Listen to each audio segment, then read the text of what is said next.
wanderer? Yeah. Nice. Okay, and you're from Oklahoma City. Yep. And you're homeless. And the weather's not so great right now. Right.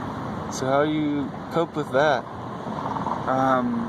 Well, I have the option of sleeping indoors at a shelter.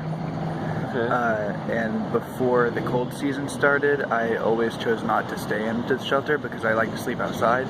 Yeah. And the same goes for this time of year, unless it's like rainy, like really rainy, and But you can deal with the cold. yeah. And I also have a good sleeping bag, which is it goes a long way actually. So you like sleeping outside and you like your lifestyle. Yeah, I do.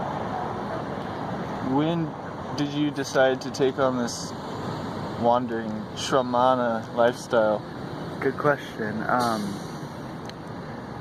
I think I was about 20 years old, and I got fired from a job, and I wasn't really told why I got fired, but I kind of wanted to be fired anyway, and I hitchhiked from Oklahoma City to Venice Beach, California. And I wasn't on the street the whole time. Yeah. Since then, I lived with each one of my parents off and on, and my sister, and I also did spend some time on the streets in Oklahoma City. So now you're in Olympia. What brought you to Olympia? Well, earlier this summer, actually in March, I wanted to hike part of the Pacific Crest Trail. Oh yeah. And I wanted to start in the Southern Oregon part in Ashland and try to work my way up, but that was a funny thing that happened because my first night on the trail, it started snowing really hard. Oh wow. In March, and like mid-March. Oh weird. And, yeah. Spring type. Yeah, and I guess when you're up in the mountains, it just doesn't matter. Oh wow. But and so I actually ended up hiking from the start of the trail.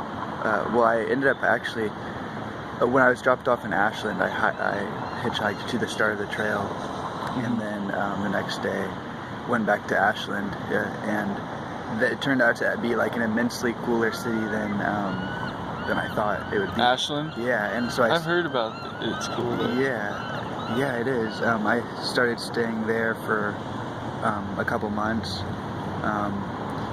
and the street folk there are really nice, and I met some really cool people, and one guy told me to stick around because the rainbow gathering was supposed to be nearby, and so I did, and I met a cool guy there who took us like on a road trip to Minneapolis twice. Wow. Yeah.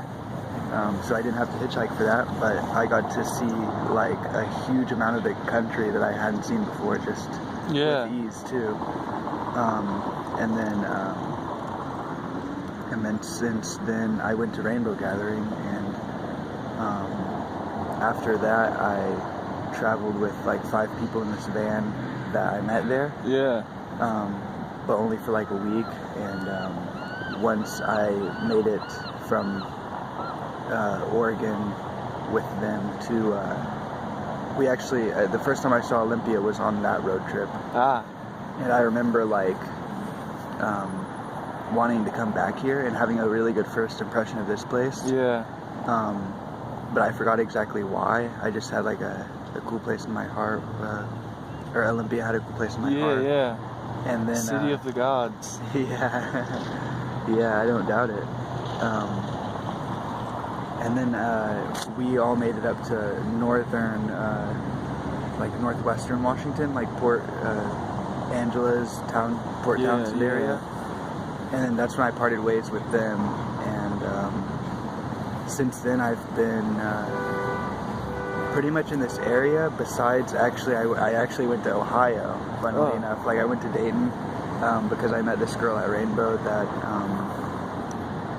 that became my friend, and but I didn't have a reason to stay in Ohio. I just came back here. So you're really a wanderer.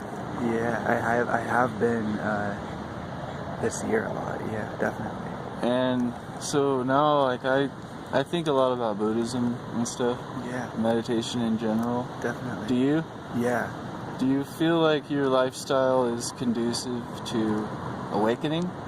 Yeah, I do. Do you practice any specific kind of meditation, or is wandering? Well, good question. I like closed eye meditation and just trying to empty my mind as much as possible and focus on my breathing. Yeah. And I've heard of like mantra meditation where you have a specific mantra, and I guess that could also work if you're just walking around instead of. Yep. Or also, obviously, it could work if you're trying to meditate, like actively, or however you want to describe it. Yeah. Like, in all cases, we are just like trying to keep connected with our mind process. So the mantra keeps our attention on the mantra. Yes. Breathing keeps attention on the breath. I see what you're saying, I think. And then you're saying mantra is nice because you can do it all the time. Mm-hmm. You just keep it in your mind as you walk step by step. Om Mani Padme Hum. Yeah. So, yeah, man, thank you. You're welcome.